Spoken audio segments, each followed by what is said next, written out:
Board of Directors, Lennox Oscar Pierre and John LaRose Foundation, members of the Pierre and LaRose families, Pearl Entu Springer, Poet Laureate of Port of Spain and friend of Lennox and John, specially invited local and international guests representing academia, the creative arts, labor, NGOs, and other civic organizations, members of the virtual public, and well-wishers. Good afternoon, and welcome to the official launch of the Lennox Oscar Pierre and John LaRose Foundation. I am Wendy Augustus, Foundation Chair and Master of Ceremonies for this evening. It is a distinguished pleasure for the directors of the Foundation to be given the opportunity to serve our communities and country through the Lennox Oscar Pierre and John LaRose Foundation. The work of these cultural and political activists and sons of the soil, Lennox Oscar Pierre of Port of Spain, Trinidad, a solicitor, poet, composer, and musician, and John LaRose of Arima, a poet, essayist, publisher, and filmmaker, have significantly contributed to the restructuring of post-colonial societies, addressing inequities in various forms, fostering inclusion and empowerment through their ideas via the channels of art, culture, music, as well as political organizing and participation. Their life's work, a snippet of which we will share today, representing part one of our work, is deserving of tribute for service to one's people. Their work has and will continue through the Foundation to impact the transformation of this society, people's circumstances, and I dare say, the world.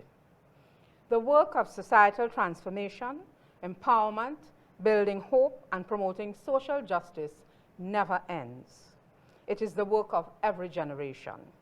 It is a grave responsibility that must always attract those who are committed to a better society. And so, in the spirit of Lennox Oscar Pierre and John LaRose, the directors of this foundation commit, in hope, to foster critical thought, strengthen the human spirit, build bridges across the generations, and encourage action for progressive change. Welcome to the launch of the Lennox Oscar Pierre and John LaRose Foundation. May their life's work inspire us all and ignite the change that they envisioned. And now, for an inside view, we are pleased to share a documentary entitled Comrades in Arms, part one of the lives of Lennox Oscar Pierre and John LaRose.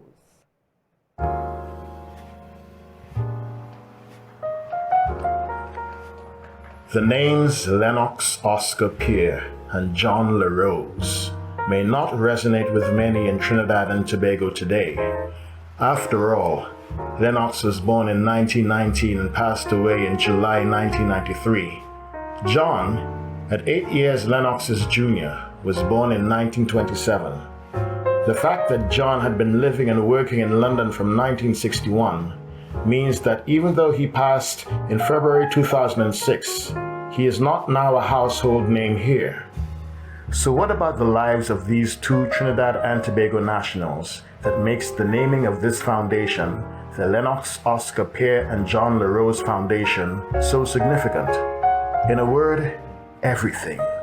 Yes, everything about their lives, their work, and multifaceted contributions to Trinidad and Tobago, and, in the case of John, across the continents, is tremendously important. We want today to bridge that gap so we may come to know who they are, appreciate what they did, and benefit from the foundations that they laid down through selfless contributions which collectively exceeded 100 years. Lennox was born in Port of Spain and lived all his life in our capital city. He went to the Queen's Royal College, and he excelled on and off the field. He wrote poetry, played the violin, and sang in the All Saints Anglican Church Choir. At 18, right after leaving QRC, Lennox became articled to his father, who was a prominent black middle-class solicitor. Two of the formative elements of Lennox's life were laid down: the law and artistic expression. First one I'm going to do goes back to 1945. I'll recross won the DFC and DSO, and we were quite elated here, and I recorded this.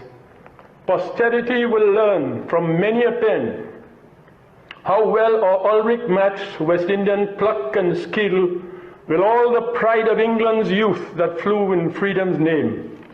Its heart will glow at lofty tales of deeds beyond our ken, at novels wrought around his hero's luck. And even though poet were mute, the precious truth from tongue to tongue, the ages down will go. But this may not be born, lest someone coins some record for our children's reckoning.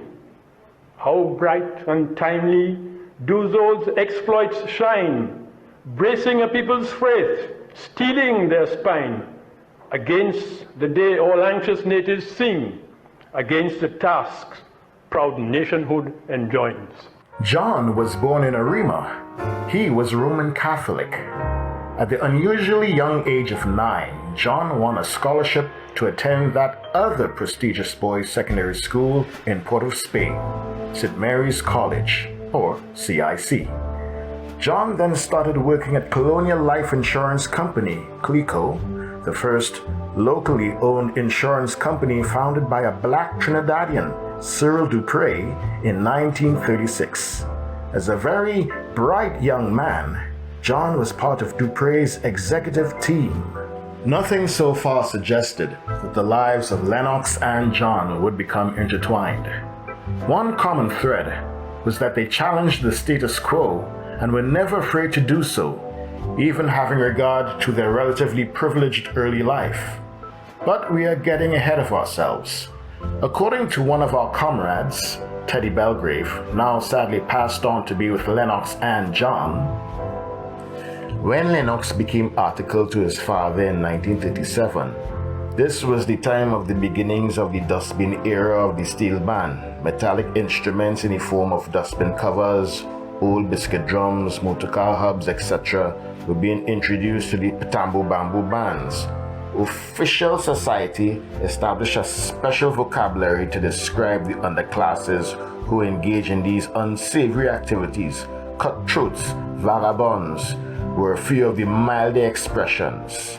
Lennox chose to be a traitor to his fine middle-class roots and played Juve in the Carnival of 1939 with Alexander's ragtime band, the Tambo Bamboo Band of Newtown.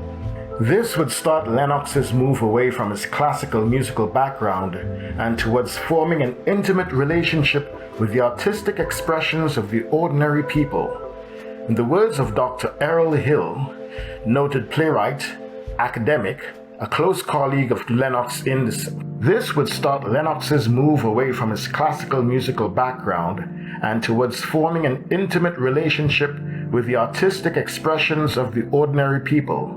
In the words of Dr. Errol Hill, noted playwright, academic, and a close colleague of Lennox in the 1940s, when did Lennox's transformation occur? When was it that he and others in his circle began to be aware of the richness of our native culture and how significant a role it could play in the march towards political self-government? In August 1940, Beryl McBurney appeared in a dance recital. The program, titled A Trip Through the Tropics, was the first attempt we know of to put folk and creative dances of the West Indies on the concert stage. It was a momentous occasion. It was breaking new ground and its focus was regional, incorporating Haitian drumming, Venezuelan string music, Trinidad Shango dancing, John Buddy Williams and his orchestra of calypso fame, and among the vocalists was Edric Connor. Then, in 1943, Connor presented a program that would completely transform Lennox's life. It was called An Evening with West Indian Folk Songs and Dance. Lennox recalled that the limbo dance was the first seen on stage, and that the Gonzales Steel Band also appeared. Also, in 1943, police bandmaster Joseph Griffith presented his Griffitharian Evening, with the talented Winifred Atwell at the piano.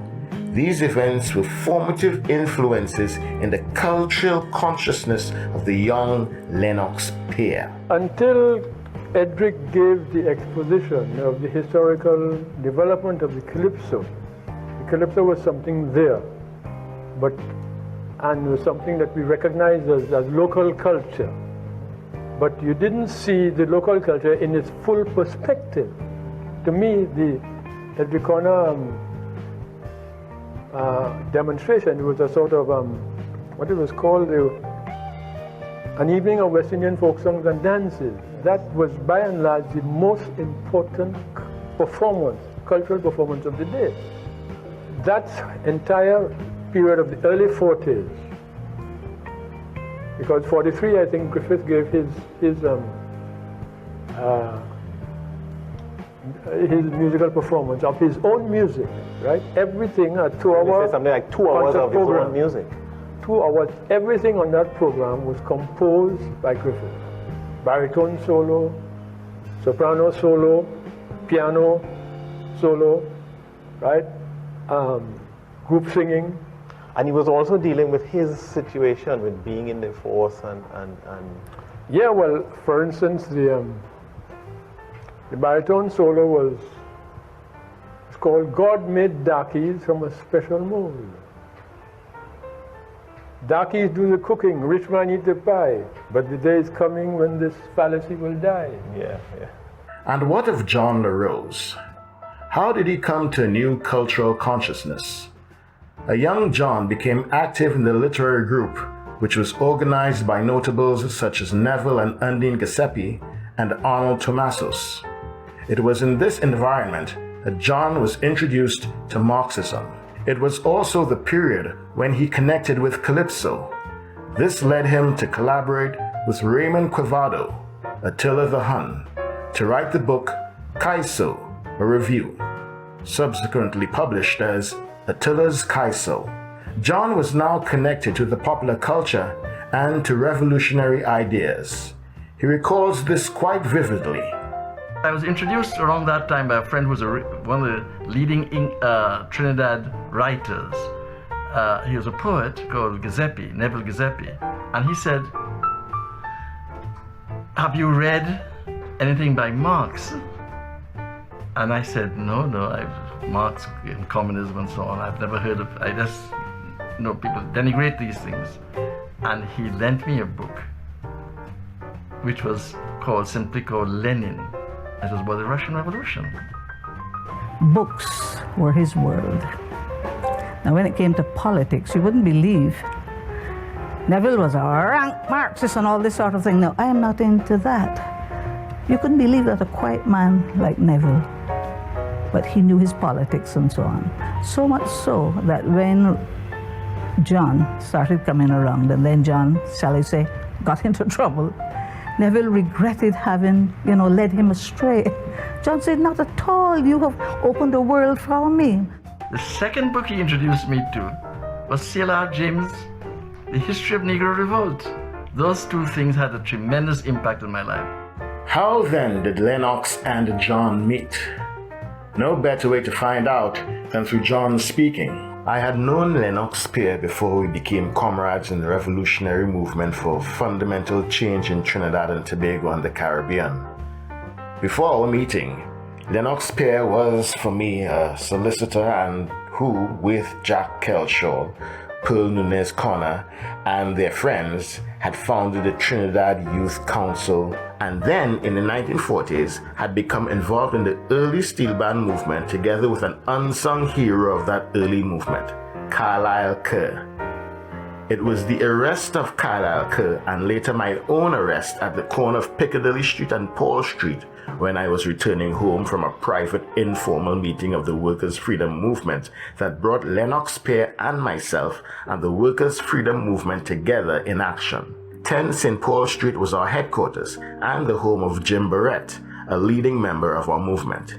The arrest took place during the police commando raids prevalent at the time. The Workers' Freedom Movement and I were determined to confront this abuse of our civil rights. We called on others to join in this effort to protect and defend our rights. This became the beginning of the relationship, both personal and political, between Lennox Pierre and our movement. Going back to Lennox's path-breaking work, Teddy Belgrave recounts, the Trinidad and Tobago Youth Council was formed in July 1944 with Lennox Pierre as secretary. The cultural renaissance of this period, spurred on by the work of Connor and the Youth Council, led to the sound of the ping pong on the radio for the first time in 1947. This was Ellie Mannett playing Brahms' Lullaby on the Youth Council's Sunday evening program. The steel band wars raged during this period. The frown of society turned into an ugly scowl. The police attacked panmen with full force. Spurred on by a hostile colonial press, the ruling elite made panmen an endangered species. The Youth Council decided to act and appointed Lennox Pierre and Carlisle Kerr to intervene, their first responsibility being to keep out the police. Lennox by that time was a practicing solicitor and the warden in residence at the Cocorite Youth Center. Behind-the-scenes discussions and mediation led eventually to the government-appointed Canon Max Fuqua Committee, which included Pierre and Kerr. Later in April 1950, organized by Lennox Pierre, Carlisle Kerr, and other officers of the Youth Council, 76 bands came together to form the Trinidad and Tobago Steel Bands Association. The first achievement of this association was to ban competitions for the next 5 years and replace them by steel band recitals.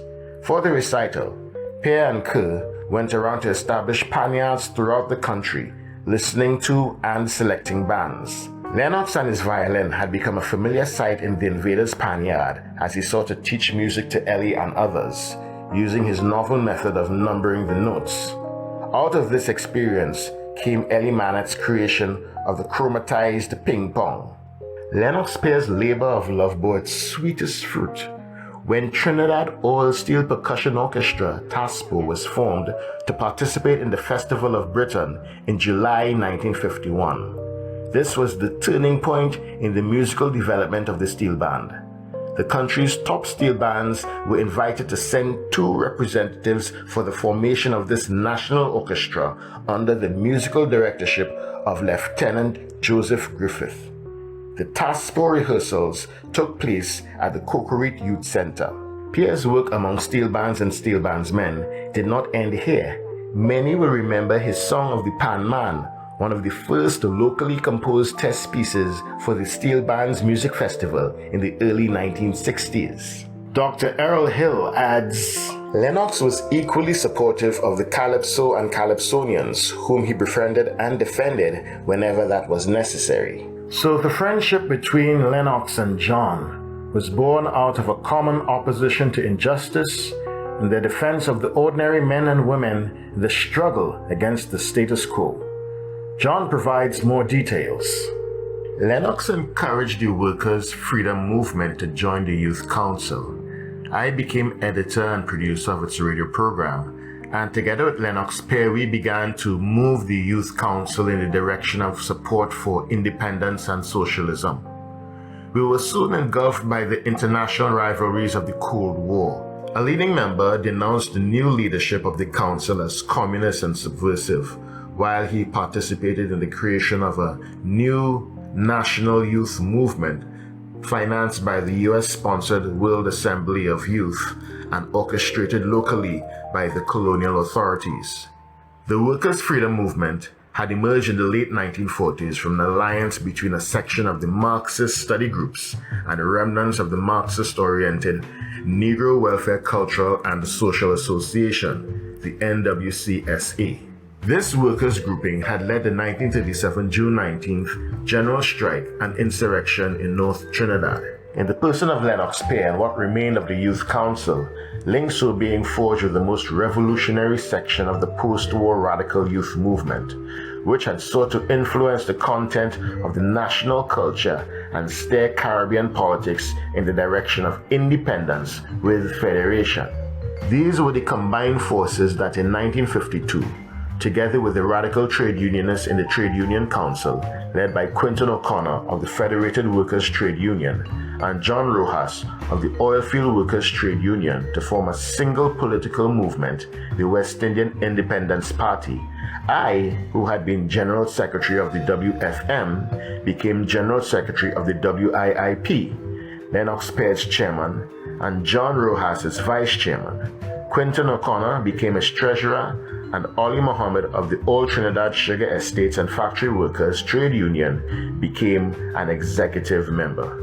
This was the most dangerous ideological political opposition the colonial authorities had encountered since the 1930s. They were determined to crush it.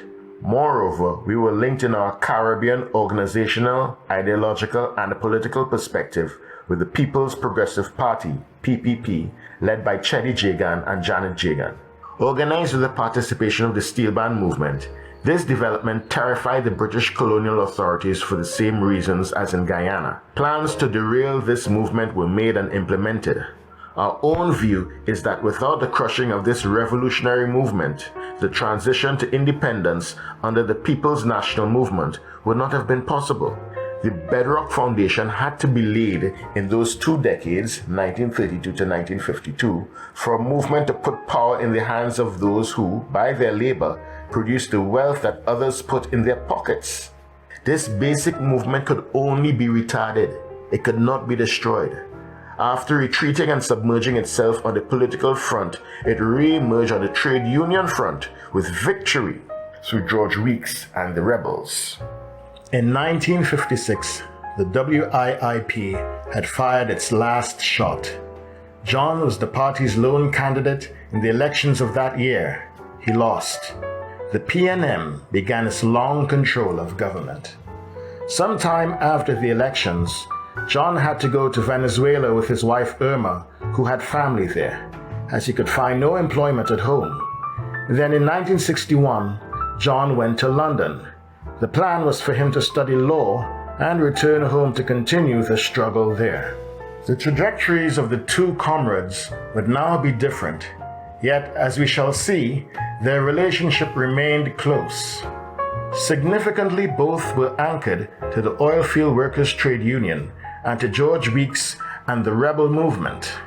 John started New Beacon Books as the first black bookshop and publishing house in the UK in 1966 with his partner, Sarah White. Lennox Oscar Pierre and John LaRose not only dreamed to change the world, but walked the talk as revolutionaries, devoting their entire adult lives to that cause. In doing so, they laid a rock-solid foundation for successive generations to build upon, and a legacy of ideas and actions that few can match.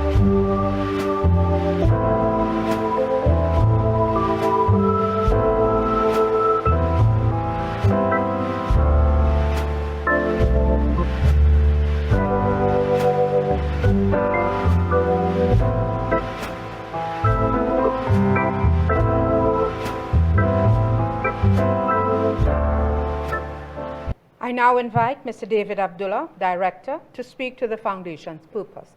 Thank you very much to our chair, Ms. Wendy Augustus, fellow directors, and to all of those who are taking in our live stream of today's launch. I'm very pleased to be able to share with you just a few thoughts about the importance and relevance of the Foundation. I'm sure that you learned a lot from looking at that short documentary video, Comrades in Arms. And of course, it's only part one because we stopped in 1961 or thereabouts. And so we have another 30 odd years of Lennox's life and 40 odd years of John's life to cover. And that we will have to do in other documentaries. But we saw from that certain very important foundations being laid for us. And a foundation, of course, I'm using in a dual sense. Foundations laid by Lennox and by John, and of course, this foundation, the Lennox Oscar Pierre and John LaRose Foundation. In speaking to its relevance now, I want to quote a few things that John said at the first Caribbean People's International Book Fair and Book Fair Festival, which was held in 1987, the occasion of the 50th anniversary of the Oilfields Workers Trade Union. And of course, this book fair was inspired by John and his work with the International Book Fair of Radical Black and Third World Books in London. And we saw the poetry reading of Lennox at the poetry reading evening at that book fair.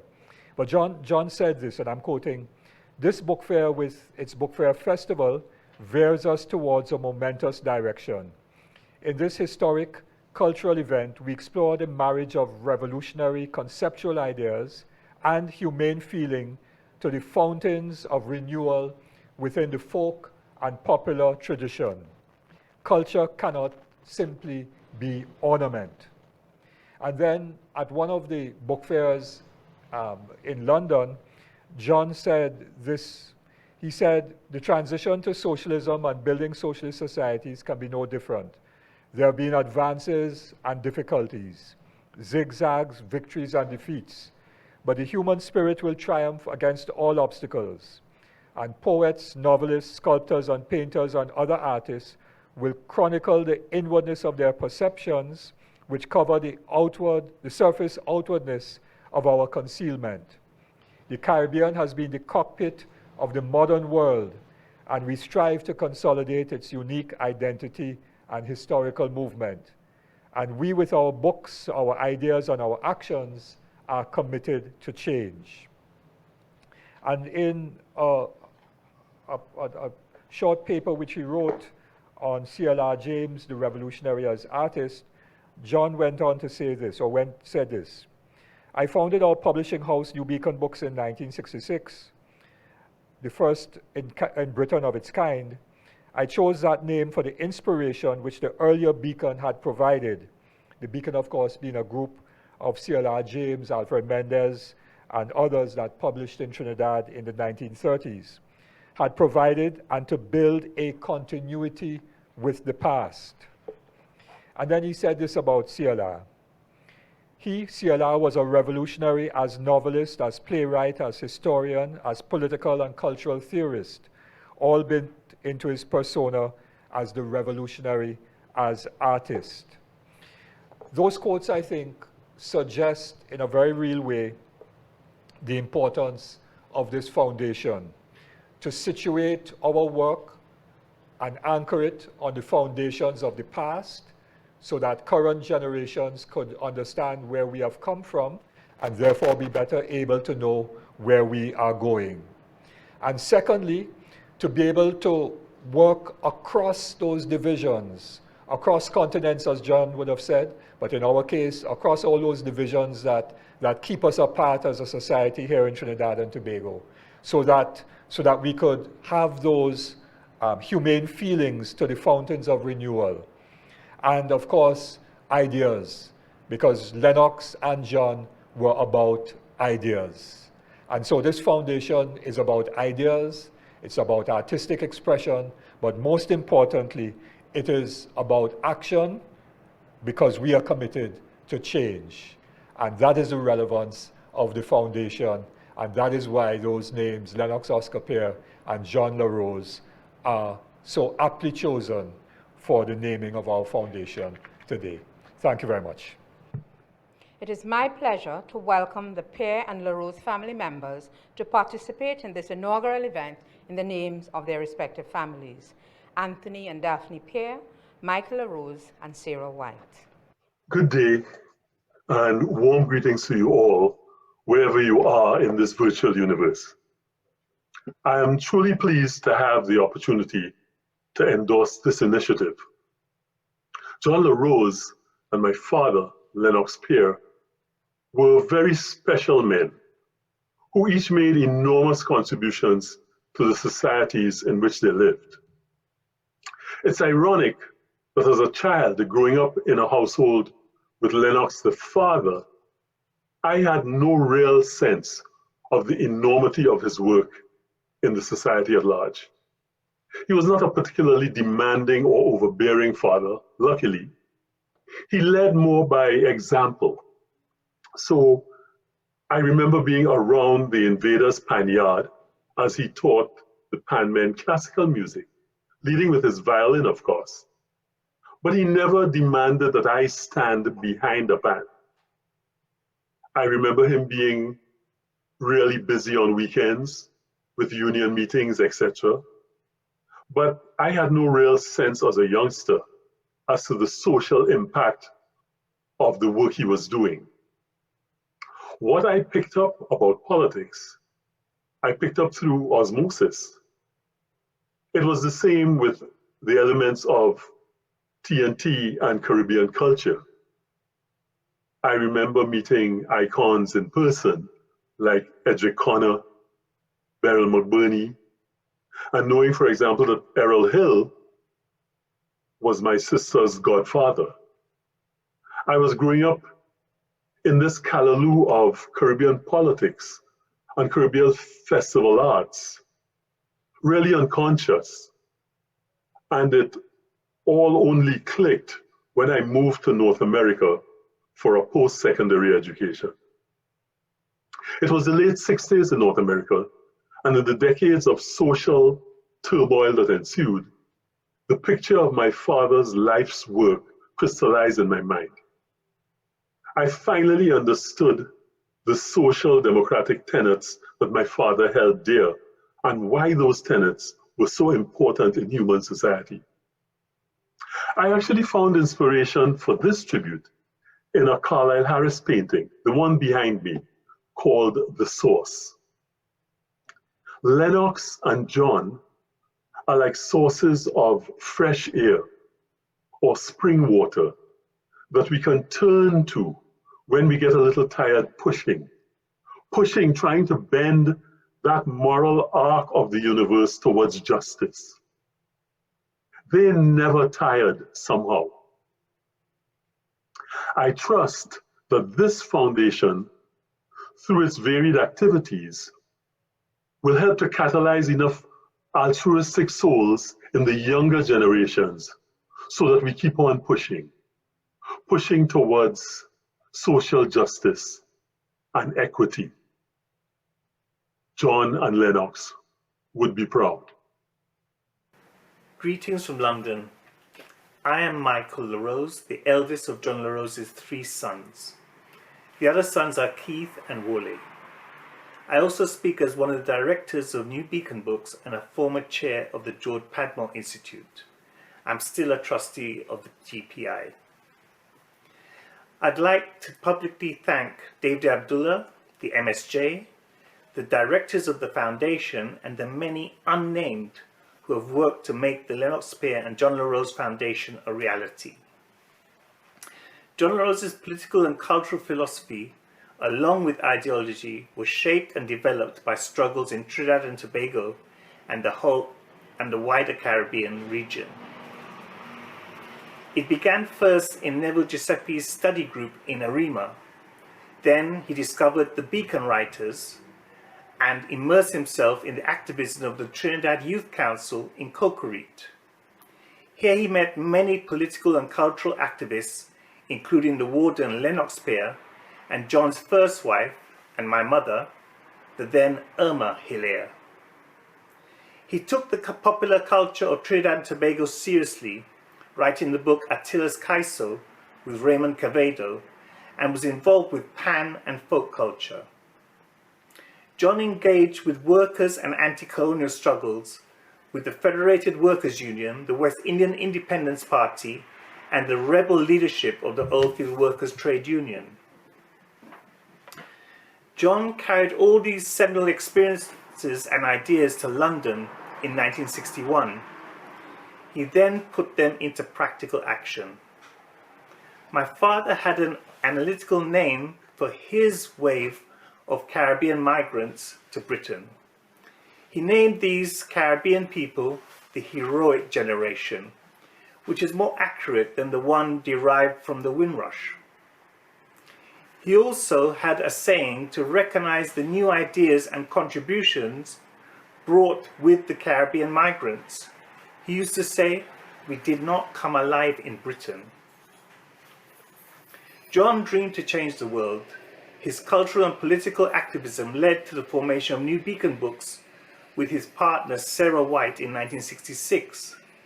From the base of New Beacon, numerous campaigns for culture, education and social justice were organized in Britain.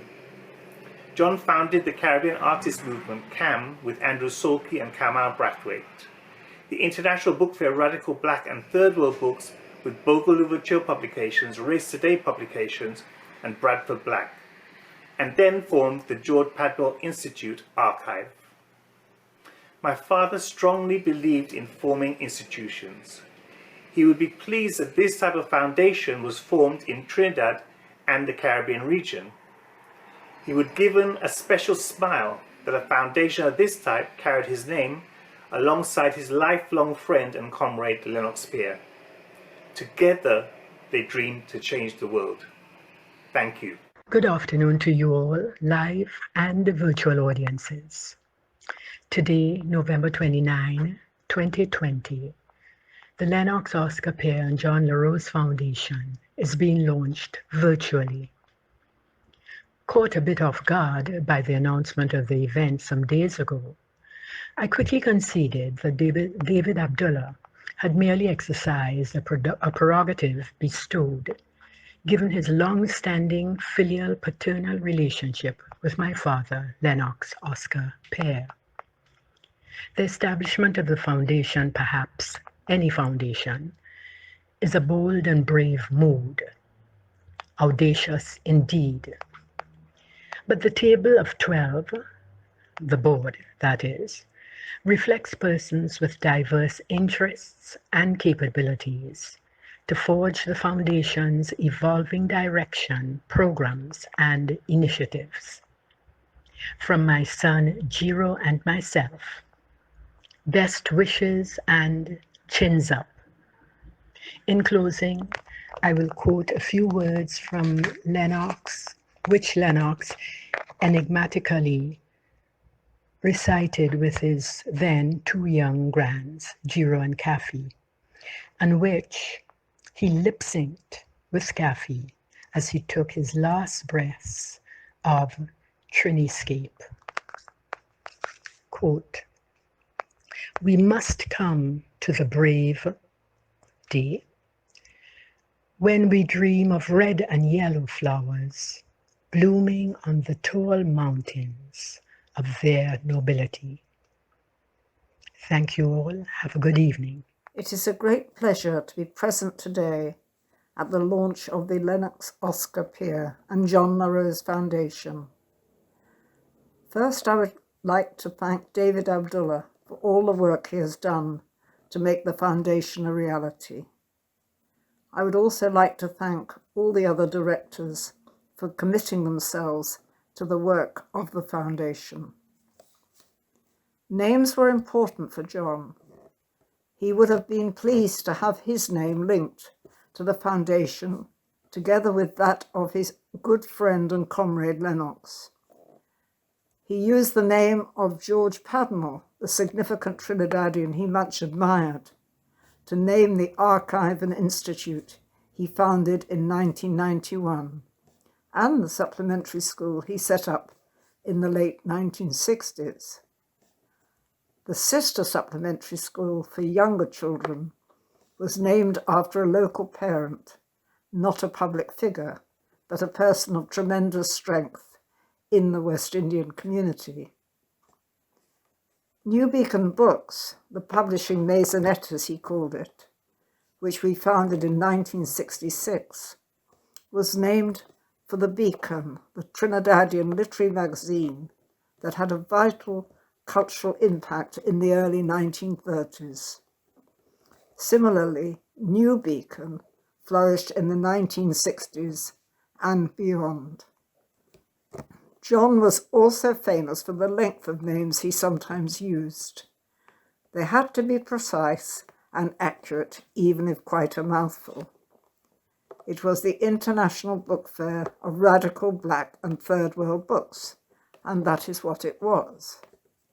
The Lennox Oscar Pierre and John LaRose Foundation stands for two principled activists in the fields of politics, education, and culture. Their vision and practice will be the vision and practice of the foundation. When David told me that the germ of the idea for the foundation came out of a discussion he had with John many years ago about the need for an institution to develop new ideas and solutions to changing political and social circumstances, I thought, yes, that sounds like John. He was always keen to expand his knowledge of trends and developments in the world and make sense of them. He would have found the current situation very fascinating, and we all miss his ability to see beyond the apparent confusion to something more hopeful. John was always aware of realities, difficulties, and challenges, but he never seemed to lose hope. He wanted to learn about the past and what had gone before, but he also wanted to face up to and examine the reality of the new. He used his wide network of contacts around the world to keep in touch and as a factual source for him to think creatively and independently. I'm sure that the Lennox Oscar Pierre and John LaRose Foundation will do the same. I wish it all success in the future, both on my behalf, but also on behalf of the George Padmore Institute, which sends its greetings from London. Thank you very much. There's no better way to celebrate cultural activists than with artistic expression. So please enjoy as we present Rion Patterson, pan soloist, playing the International.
Please welcome reading of the poem Hold It, John, written by Lennox for John, by Rubadiri Victor, Foundation Director. Hold it, John. You hold your line on revolution's beat, at frontier where the socialist siege is joined, despite the truce of perestroika's cry to capital, where labor's long-linked hand negates the need, the bourgeois' right and cheat of private diktat of production groined on maximizing gain from nice supply of wants, by nicer means from nicer demand. So hold it, John, and help European man to float the socialist ark this time round, since his forebears wore excursions, rainbow light the phrase of Lenin's pitch and Stalin's plight. On socialism's sacred shield, the prince too, NB, rides in revolution's van. Your comrade in arms. Sonnet for workers. It is returning now. The zest I knew in a wide time when life was yet unwound. Before the scourge of bread careered my sweat, when filial love did service pattern need, when song and art meant more than creed and hue, before the politics of Marx unbound my tongue and cast me for the workers' net. It is returning now in terms I read because of you and your subversive ire, that dream about a motley, gorgeous breed castled like Christophe against the imperialist kin, walking like Lenin with Promethean chin into the silhouette of socialist need, blood etched by Castro and the Cuban fire. Tell him for Lennox Pierre by John LaRose. Tell him that his voice still sounds the same on the telephone, that I long to see his face, that I miss him, missed him for a long time. Good friends are rare. Life is short and friends are gold. More so when we grow old. If you see him, tell him what I look like. Tell him I say, so many mountains still to climb. So many drowned in defeat, so many sorrows, so many loves in the early hours. So many partings, so many hollow victories, so many lies, so much courage, so much spirit, such boundless hope, in so many voyages of the mind. This is my own poetic tribute to C.L.R. James. Nello, the child of blackness, tutored in self-hate, self-rejection, gropes beyond the boundaries, seeking the light of self-knowledge, seeking new parameters, new definitions for self-affirmation. Ink dots of light have flowed from your pen for decades, love mentor. Those dots of light have pointed a path to consciousness, a path crisscrossing countries, my past, my present, pointing towards my future. And from your tongue, echoed by your finger, stabbing the air in pointed emphasis of come for me and for generations, encouragement to purposeful encounter with self and then all else. Tutored by you, my thirst for knowledge can know no slaking, can suffer no boundaries. Your legacy of a million lights stabbing the darkness of self-negation never will go out. Her poems entitled Sonnet for Workers was written by Lennox. Tell Him, written by John for Lennox, and for C.L.R. James, written by N2 in honor of C.L.R. James. Thank you all. I now invite the foundation members to briefly introduce themselves. I will begin with myself, Wendy Augustus, Foundation Chair and Educational Administrator. I have served in higher education at a leadership level for the past 11 years at the Cipriani College of Labor and Cooperative Studies and currently serve as the Executive Director of UB Roytech. My life's work has been the empowerment of people through education. I believe leadership is about service, and I am honored to be a part of the Pierre LaRose legacy. I've done many things in my life, but in this regard, John and Lennox were my two political mentors. And as you heard from Daphne, you know, I was very, very close with Lennox and John as well. And not just formally as political mentors, but as comrades. And although I'm much younger than they were or are, they never saw me as a little person or just a young man, but really as an equal, and they treated me as such because they recognized the importance of continuity and saw in my generation a continuation of the work that they did. And so I'm hoping through this foundation that we could continue that process of continuity and benefit therefore from their experiences that they shared with me through countless hours of talk. Thank you. Hi, I'm Lynette Dolly, and I bring to this foundation my work over the last few years. I have been involved with the youth movement. I've been involved with the senior citizens, been on Home for the Aged. I've been involved with Steel Band and very much involved in community work for my community, trying to ensure that the people in my community, especially the residents, enjoy a better quality of life. Thank you. Good afternoon. My name is Sherry Dumas Harewood, and I am interested in serving with the foundation barely because of the objectives. I believe that everybody should volunteer, and important enough for us to build a civil society. The cultural background of Trinidad and Tobago, this small island state, is so rich, and we can use our culture to build that message, and our young people could be influenced by our rich culture. So I am part of the board of the foundation to volunteer and to share my experience with the youth. Thank you. I am Angela Ailu, past principal, past school supervisor 3, involved as an educator and historian. I value the ideology and work of John and Lennox, two important progressive historical figures who made seminal contributions to Trinidad and Tobago and the Caribbean.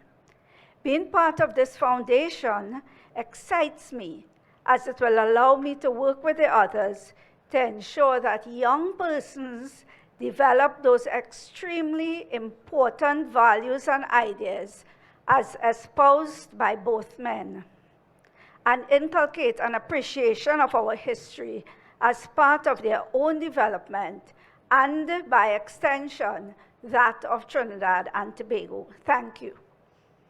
I am Petal Dawn Hingson, and I'm honored to serve as a member of the foundation. My career spans several years, decades as a matter of fact, in the area of administration, regionally, locally, and internationally. I hope to bring that knowledge and experience to the table with a view to advancing the mission and vision of the foundation. I am of the view that the dissemination of the life work of these two gentlemen, sons of the soil, gentlemen who have been widely recognized for their transformational ideas and work, can only add value to our society at this point in time. I look forward to assisting in the work of the foundation. Thank you. I'm a founding member of Panbury Steel Orchestra, I was the first captain, I was the first manager. Now it has some younger fellows who carrying on the affairs of the band, these guys here. I also spent a number of years in the leadership of Pan Trinbago, and Lennox Pierre was a very important person in that whole process. He was a serious advisor to the Pan movement in my time there. And John LaRose, I met him through connections with, he had connections with Trinidad and the progressive movements, labor movements in Trinidad. I attended the International Book Fair of Radical Black and Third World Books in 1990. I met some people there. One in particular is William Tanifiani. He is from Benin in West Africa, living in France. He was responsible for my band touring Europe and eventually touring Japan. Since 1991, we have done 41 tours to different parts of the world. So that's John LaRose who linked up that, and I attended the International Book Fair. And Lennox, I remember when we went to Japan for the first time in 1993, when we came back, and we landed in Piako. We were told that Lennox died and we must play in the funeral, which we did. When John died, we couldn't send the whole band to England, but we sent a double tenor player, not this one here, he was a little fella still. We went up to perform at that event, and the year after, when they had a celebration of that, we also went up there with a double tenor man and a man playing a djembe. Okay? So that is my involvement. I'm happy to be part of this foundation because these two guys have played very important roles in the development and the forward movement of the working people of Trinidad and Tobago and the artistic element of that working class. Thank you very much. Cool. Hello, my name is Rubadiri Victor. I'm a multimedia artist and cultural activist. I work in 8 different mediums and the founder of the Artists Coalition of Trinidad and Tobago, the leading artists lobbying group in Trinidad and Tobago for the last 20 years. I'm interested in John and Lennox's life because I'm interested in the idea of Trinidad and Tobago genius and Trinidad and Tobago heroism, Caribbean heroism, the parts that have been authored by our great people in terms of pioneering the waves of liberation across the planet. I'm interested in mapping those things and uncovering and recovering those stories and those pathways and building institutions, pathways, beacons for generations to come, and that there's a legacy that is here in this landscape that says that these things happened and that gives a map to the rest of the planet for a way forward that is more humane, more just, and more equitable. My name is Anita Montut, and I am a lecturer of international relations at the Institute of International Relations at the University of the West Indies, St. Augustine campus here in Trinidad and Tobago. Apart from my scholarly interest in civil society and development, I am a firm believer in bottom-up approaches to development and passionate about the potential that ordinary people have to make a positive contribution to the transformation of our society. I am extremely honored to be one of the founding directors of the Lennox Pierre and John LaRose Foundation, which could be a vehicle through which this could be achieved, promoted, and strengthened. Thank you very much.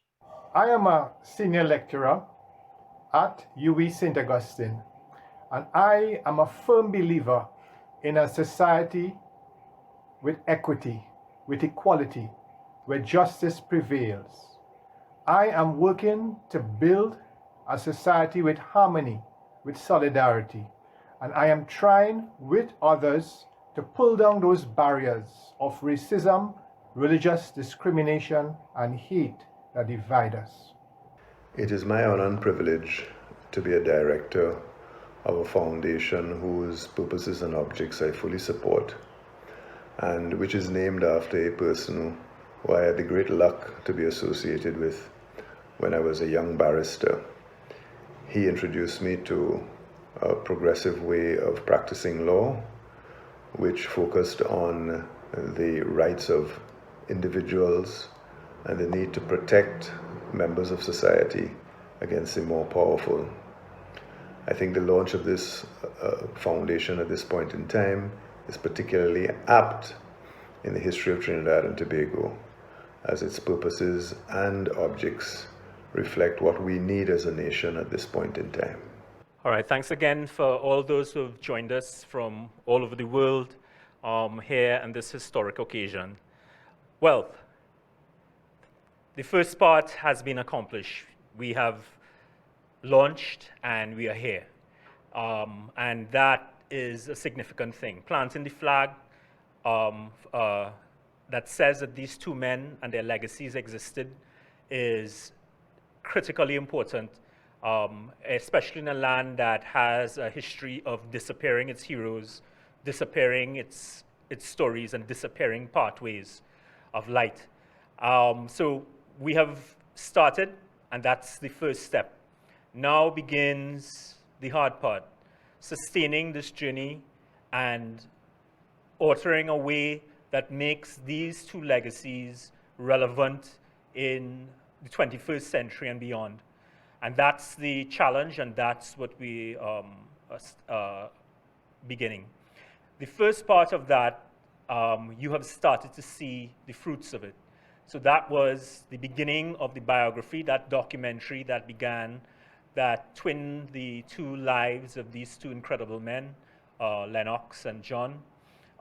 You saw part one, which brought their lives up to 1961, and they're both poised for the kind of great push during that incredible revolutionary period that the world will be convulsed with throughout the 60s and the 70s, and which those two men played such a critical part. Lennox here in Trinidad and Tobago and the Caribbean, and John across revolutionary movements across the planet, across especially global south, through the New Beacon books, through his book fair, and through being a hub for revolutionary thinkers, intellectuals, radicals, NGOs, and good thinkers across the planet. To me, two men represent two different trajectories of Trinidad and Tobago lives and heroism. Lennox is the one who opted to remain in Trinidad and Tobago, and the way that he gifted his life to Trinidad and Tobago, to the working class, to the PAN movement, to the trade union movement, and to movements here in the Caribbean, represents an ideal of how life is pursued here in this landscape. John, who went into, you could say, self-imposed exile in England, represents the global Trinidadian and Tobagonian, the ones who go across and become global leaders who transform movements and transform the globe by their presence. John would go on to influence, as I said, movements across the planet. That documentary, which you saw at the beginning, is the beginning of uttering their stories and bringing that story and those different trajectories and those lives to contemporary Trinidad and Tobago, the Caribbean, and the planet, to remind people of the influence, especially at this Windrush moment, especially at this moment of change, this COVID moment, this post-Trump moment, this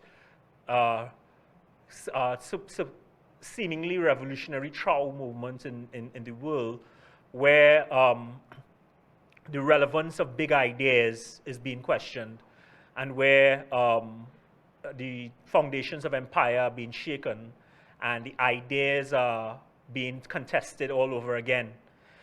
It's very vitally important to us to understand the role of Trinidad and Tobago and the role of the Caribbean in these big ideas on the planet, and the role that these individuals have played. So the completion of that documentary is the first part of the next step of the foundation.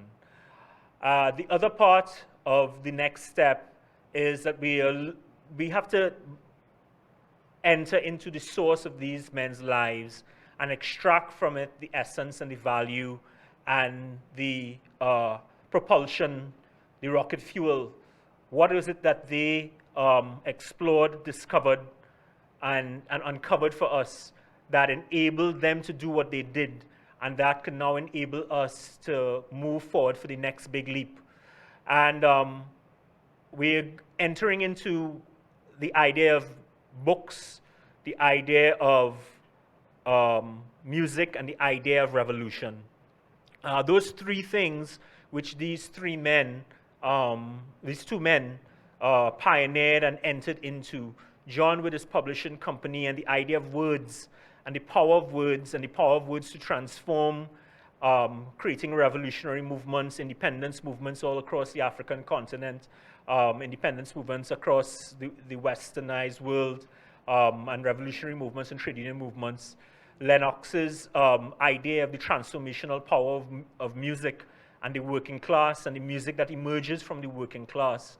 All of these things are vitally important, and they have never remained, they're never irrelevant in the world. The role that these things play continue to be important and vital, even though they may be underplayed by the powers that be. The next step that we'll be going into is a large project next year, which will explore the words of that revolutionary period, the vital publications and books that moved movements at that particular point in time, and the words that are moving the world at this present moment. As well as we want to bring together some of the leaders of the revolutions and leaders of thought that existed and wrote at that time and that conducted movements at that time, bring them together with contemporary young people who are also doing that work here and now. We want to twin the global reach of John's work and bring that globality right now again to Trinidad and Tobago. Because Trinidad and Tobago has this, one of the many kind of complexes that we have is that we see ourselves as insular, and we see Trinidad and Tobago as the be-all and end-all of the universe. And only when we go into exile and we go abroad and we get a sense of the wider world. The bridge to that are people like John and the heroes like John and CLR and Jeffrey Holder and all those who have gone across the global Trinis across the planet. We want to reestablish that connection of us with the globality of now, especially in this new technology moment. So the next step will be an event that would be a global event that is also rooted in Trinidad and Tobago struggle and Trinidad and Tobago music, as well as global music at this moment, as well as global thought at this moment, connected to that moment of revolution that these two men seeded and facilitated in their times in the 50s, 60s, and 70s. And so that's the next thing, and I want everyone out there to, you need to join the Facebook page, the Lennox, how is it called? What's the Facebook page called? Right, the Lennox Pierre and John LaRose Foundation Facebook page. We need you all to join the Facebook page, and if we set up like IG accounts and Twitter accounts and all those things, I need you to join all those things. I need you all to spread the word that this has happened. When this recording goes up, I would love you all to have like little viewing parties and those kinds of things. View this video, share this video with NGOs, trade unions, movements, schools, university programs, and all those things. Send the flare up into the sky, let people know that this work has begun, that this great work has begun, and to let them know that the next step is to look forward for the publication, and then also the publication and the documentary of these men's lives, and then also look forward to the great event, which will bring together words, music, and revolution. And it will be a global event, and it will link all the parts of the world that have been touched by the work of John and the work of Lennox. So thank you again for being here, and I'm going to pass you over to our phenomenal chair for the night, Wendy. Thank you, Rubaduri, for your conviction. And thank you to our viewing audience. At this point, I invite you to pose questions and make comments via the chat feature. We will attempt to address as many as possible in the next 10 to 15 minutes before we formally close. We have a number of people who I would like to recognize. Physically with us is Daphne Pierre, here with us at our launch, physically with us, daughter of Lennox. We heard her voice earlier, but I want to recognize Daphne. And one of John's nieces, Carol Pierre Chase, is online. GPI, the George Padmore Institute, is online and is following us. So welcome to London, welcome to the George Padmore Institute, which of course was founded by John in 1991. And we heard from both Sarah and Michael, both of them of course being trustees of the GPI. Also in London is another colleagues of John, Azim Haji, who has been to Trinidad and Tobago, trade unionist, and has been here with us. And he is in London. He was a member of, and still is a member of the Friends of John LaRose and is active in sharing information with us. So Azim, a very good welcome. I know it's a little later where you are, but welcome. And further east than London, in Geneva, I saw that Jim Catterson was following us and liked us. Jim Catterson, long-standing trade union officer, former senior officer of the International Federation of Chemical Energy and General Workers Unions, and a friend of John for many years. And Jim was actually here in 1987 for the 50th anniversary of the Oilfields Workers Trade Union, and has been back many times since. So Jim in Geneva, welcome. Out of New York, we have Roberta Kilkenny. Roberta was very active with the organizing of the First Assembly of Caribbean People and helping us in the US. Roberta lived for a number of years in Guyana. She's an African-American in New York City, an activist there, and knew John and Lennox through the Assembly of Caribbean People, so welcome to Roberta. And I'm just picking out at random now some other names that have come up. So while I'm waiting for somebody who has a question or comment, Professor Rhoda Reddock, whose book, Elmer Francois, was published by New Beacon. Welcome, Professor Reddock, and a number of other trade unionists. Ozzie Warwick was on, or is on, David Forbes, Secretary General of the Postal Workers Union, Clyde Weatherhead, former President of the Public Services Association, and someone who was active in the movement from 1970, recognized the International played by Rion Patterson, and actually posted up some of the words of the International, which I don't remember right now, but he posted up some words. And Jasmine Bain, whose parents were very good friends of John, Jasmine was on as well. So I'm just pulling out some names at random. Right, so I'm just getting the feed. Right. Okay, so how can people contribute to the work of the foundation? Well, in several ways. We are going to, as Rubadiri had said, we are going to continue this work with the documentary, the publishing of a book, and then a major event in the first quarter of next year, once the COVID situation makes it possible, and we will be putting out invitations for people to contribute. I know that at some point we're going to ask for financial contributions, and so that will also be one way to contribute. But also in terms of ideas, proposals for activities that you think would be of value that the foundation could engage in, we certainly would welcome all ideas. John was someone who was open to all ideas and for debate.